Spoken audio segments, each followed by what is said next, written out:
Ruşon gerizekalı. Bana.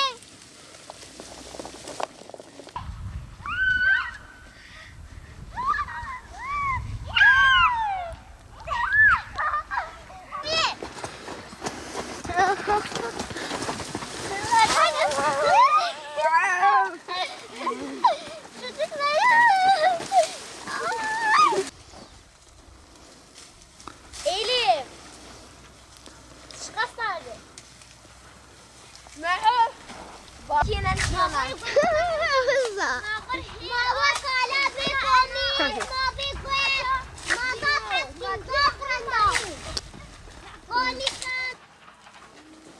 Elera suat.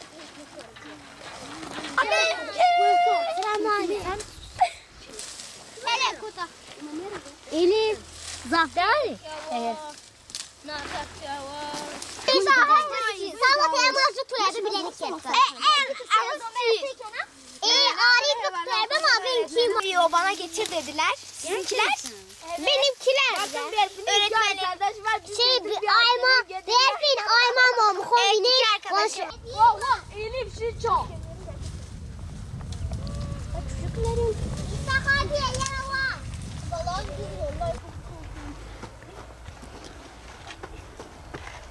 Yanlışım vallahi. Sen ne Azara? Bu aranızda yükseklik korkusu olan var mı? Ben. Ama galiba Ceylan. Madem Cihan'ın var, Vazon öğretmenin var. Ha çocuklarım. Sakin ol. Bu benim. Dışıma çıkıyor artık.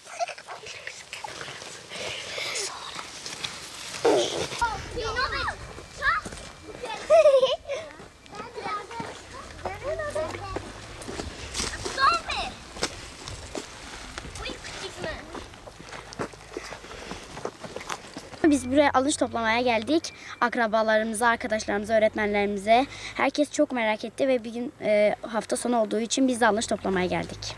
Biz bugün buraya alıç toplamaya geldik. Herkes çok seviyor. Arkadaşlarımız daha önce yememiş, merak ettiler. Bize götürüp vereceğiz onlara.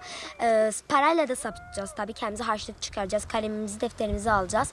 Ve tavsiye ederim, çok iyiler, yani yararlılar. Arkadaşlarımız alıncı çok merak ediyor. Biz de onlara toplamaya geldik. Başka şeyler de toplamaya geldik. Kendi yaylamızı ziyarete geldik. Burayı çok merak ediyor arkadaşlarımız. Umarım onlar da bir gün gelir.